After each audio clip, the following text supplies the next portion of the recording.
Welcome to the Jocelyn Center Interview Fridays. My name is Jack Newby. I'm the Executive Director of the Jocelyn Center. Glad to have you aboard. And also we will be posting this on our YouTube page, which you can find through YouTube and look for Jocelyn Television, and also streaming it throughout various locations on Facebook. So you can find the Jocelyn Interview Friday show during the entire week between the shows on Facebook and on the Jocelyn Facebook page. Also, I'd encourage you to visit the Jocelyn website, jocelyncenter.org, and find about our programs that are coming up. We have exercise classes. Our Go for Life exercise class is free, and that's Mondays through Thursdays at 8 o'clock. We also have a calisthenics class, yoga, a number of different exercise classes, as well as things you can do as playing cards, games, knitting, learning the ukulele. We have a big ukulele strummers club. And also, if you're not able to leave your home and you have some disability or lack of transportation, you can enjoy Jocelyn programs through our virtual programs. And that is, you visit our website at jocelyncenter.org. You look at the programs tab, look at virtual programs and register with your email address. And you will be registered for our programs, and we will send you a monthly bulletin about the upcoming programs and the schedule. So that's something that's really important for people that are homebound or can't get out for some reason. Now, this is Interview Friday, and I forgot to mention at the beginning, we're going to be talking with Frank Billante, but I'll tell you now, we're talking with Frank Billante of Right at Home, and he's going to give us some great insight on what you should think about if you're looking for a caregiver to come into your home. Welcome, Frank. Good to see you. Thanks, Jack, for having me. I appreciate it. Why don't you tell us, our viewers like to know a little bit about who we're talking to. So tell us a little bit about yourself. Sure. I've been in this business. I'm originally born and raised in San Francisco. I had this a competitor business in San Francisco for 6 years, sold it in 2020, and we moved a little closer to our daughter and our new grandson down who live on the coast. And Right at Home was available at the time, and I felt like I just really enjoy this type of business. Was able to buy this at the end of 2020, December of 2020. So I've had this franchise since then, and we've been up and running and really tweaking it ever since. So you've had a number of years of experience in this business. I have been in this business for a little bit of time. Yes, I have. And I know it's changed over the years, and really, I think probably some improvements over the years in terms of how these businesses are managed. Yeah, I think it's always a constant tweak to really bring the highest quality of care to our families and everybody we deal with. So yeah, I think you go from possibly a mom and pop initially a long time ago to really having the resources within the office to really make a difference, to really take the best care we possibly can of our families. So tell us a little bit how someone can engage services of a home care company, what they should watch out for, things they should take into consideration when doing that, and the cost. Yeah, it's a very complicated minefield of choices, to be quite honest with you, right? I would have to say, and I say this all the time, nobody really wants us to come to your house, right? Because by the time we come in, there's some assistance that really takes away some of the things that maybe you're not able to do. The good news is we're able to help with this independence. You're going to see two different types of care, I think. We are licensed through the state, which brings us into bonding, insurance, drug testing, kind of all these different different things that we need to do to comply with the state of California. Hence, there's workers' comp insurance that we pay. There's all kinds of other costs attached to doing business when you're licensed through the state. we have to do annual training of 5 hours. We train our own caregivers. The other portion that possibly that you may be able to kind of look at that bears some responsibility, or probably more than a little bit of a responsibility, is if you hire private. So that's available, which is usually a little bit less than half the cost of going to somebody that's licensed. However, if you privately hire, a lot of people don't understand that you are now, quote, the employer, that you need to be worried about workers' comp insurance, that if there's any scheduling that needs to happen, payroll, that makes sure the payroll taxes are taken out. And it's a little bit fraught with some risk when you go that way. So, but those are the choices and opportunities to have somebody come in your home. Well, and that's something, to really bear in mind. Most people don't know how to do a background check, if you will. So if they're hiring someone, they don't know what their background is. Maybe a friend of a friend or something like that. And also they don't understand that California law recently changed.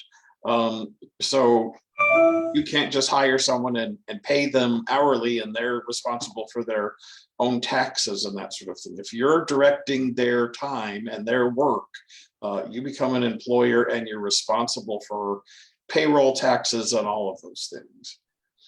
Correct. It's kind of the arm's length is going away in California. And we see a lot of people come to us after they've had some problems with some possible potential issues, including just scheduling itself. That a lot of times people will come to your house and you have one person, people get sick, or they have something comes up in their life, they can't show up. They don't have the care that they may need somebody there every day, where our company has enough caregivers that we could go into, a good choice that we could kind of find a replacement and get those hours covered. And you mentioned about training. What kind of training do you provide caregivers? Yeah, we do 5 hours we'll do COVID training, safety. We do hands-on care training here. We have an LVN, we have a recruitment and retention. We have 2 people actually in recruitment and retention, and one of them being an LVN. We go ahead and train on any kind of we'll have Alzheimer's. Actually, we've worked with the Alzheimer's Association also to do Alzheimer's training, dementia training, because we find that that's really grown significantly. Hands-on training that we have, we do just in terms of food safety, food prep training, all kinds of just different things including positioning, how best to keep you safe when bed bound, and just a multitude of just different things that come into play with our training, with our care. And what kind of services do your caregivers provide when they're in the home? So we are a non-medical company. So let me say this, because this is, again, something that until you're there and you need us quickly, unfortunately, it's not understood. If you're in the hospital and you're in for some reason, you come out, you have home health, it's called.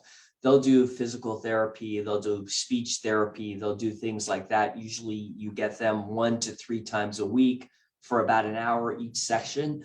We are the non-medical portion that we do bathing, we help with exercising, dressing, positioning, feeding, companionship, light housekeeping, and then toileting and transportation. We could go to them to doctor's appointments and just kind of fill in for all these other portions that aren't covered by home health. And that's one thing that's important for if people do have doctor's appointments, trying to schedule that through a friend or a family member or through Sundial, sometimes can be a real difficulty in itself in trying to do that. And so that's one of the advantages of having a caregiver, is that you're able to schedule those appointments when you know that the caregiver can provide that transportation for you. It's a blessing. We could use either the caregiver's car and or the client car. It just depends on what they work out, but or whatever the client is comfortable with. But yeah, we do have that option. So now, how do you how do you find your caregivers and how do you work with them in terms of recruiting and bringing them on board? Well, I think I'd like to believe we have a really good reputation. Number one, that we get a lot word of mouth, right? That we find that a lot of caregivers will come to us because we really value and support our caregivers. We have this whole admin group here in the office that's really supporting of the care. We're here to support our caregivers. They're doing the hard work. We word of mouth. We go online, Facebook. There's all kinds of different ways. Most have experience, not all. But the good news is with the staff that we have, the whole idea is, as we've always said, if you have the heart for caregiving, we can't train that. We could train the skills, but we can't train the heart. And we really look for somebody that has the heart of caregiving, that we could kind of bolster their skills and be successful. And we go all the way from somebody that would be a really good companion all the way to hospice care, end of life, where it's more difficult, that this person's in bed and bed bound and really needs constant supervision.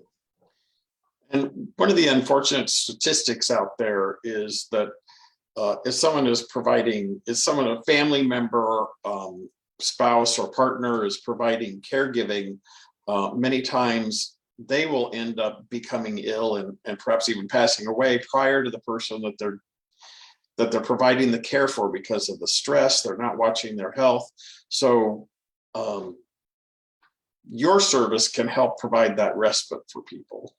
Yeah, I personally lived it. I saw my mom. My mom took care. My dad had a major stroke when he was 74 and lived for 10 years. And my mom actually took care of my dad until the end on her own. And to your point, you start watching the decline of the caregiver, that it's such stress emotionally, physically, on a lot of these things that come into your home that have come. That we're able to give this respite care that I think is much needed to the family members that could go out and have a day or two or three to themselves for just a little time, just to get away, to be recharged, because it is a very, very difficult thing. So we're talking with Frank Billante from Right at Home. And if someone wanted to contact you and find out more information, how would they do that? Yeah, the best way is just to use our office number, and I'd be more than happy to talk to anybody. We have 2 care managers that are also involved in care, but please come to me at 760-340-1919 is the office number. Ask for me. I'd be more than happy to help out in anything we could do. A lot of times we're the conduit of information, that it may not be us, but we always like to really be involved in helping get you care you need at whatever level you need. And that number again? Yes, sorry, 760-340-1919. You talked about some of the other staff you have. What is their role in providing the care to the client in their home? We have 2 care managers besides our recruitment and retention team of 2. We have 2 care managers that we really feel, in order to fulfill our care plan and actually supervise it and assist and actually support our caregivers, that we need to be able to go into the homes, sometimes announced, sometimes unannounced, to make sure that any skill level that they need, any training on that may happen on site, that we could help them, any kind of opportunity that we see, or a change in condition, because really from week to week, there's a lot of change in conditions that happen that people really aren't aware of, that really need a good set of eyes. And we have 2 care managers that have been in the business for quite some time, with extensive experience and knowledge, that we send out. One being, she was a paramedic in the emergency room for quite some time, so is used to this. And another of our care managers has been in the business for probably 16 years and really has a good set of eyes and way about them to kind of assist. So it's an extra level of communication and of contact that allows better care for our clients, that we feel is really, really important. Now, as I understand it, most of this sort of in-home caregiving is private pay, that means people have to pay for it themselves. Is there any insurance or other forms of payment that may come into play? And thanks, Jack, because we really find some confusion with a lot of our clients on this that have this misconception that insurance will take care of it. And the only insurance that takes care of in-home non-medical is if you have any long-term care insurance. Other than that, it's private pay. But as I said, there's social services allow, it just depends on finances, and we always try to find a fit if it's not us, but insurance does not cover in-home non-medical care, only long-term care insurance, if you have it, will. So for those of you that made that decision years ago to get long-term care insurance, you made the right decision. Yeah, they even the cap from in the last 10 years has been significantly changed, right? Because there's such demand. I mean, there's 10,000 people turning 65 every day for the next, I believe, 10 years or so. I mean, it's a significant increase in the aging population. And so, yes, if you've had your policy for a while, it's a wonderful thing. Keep it. Keep it.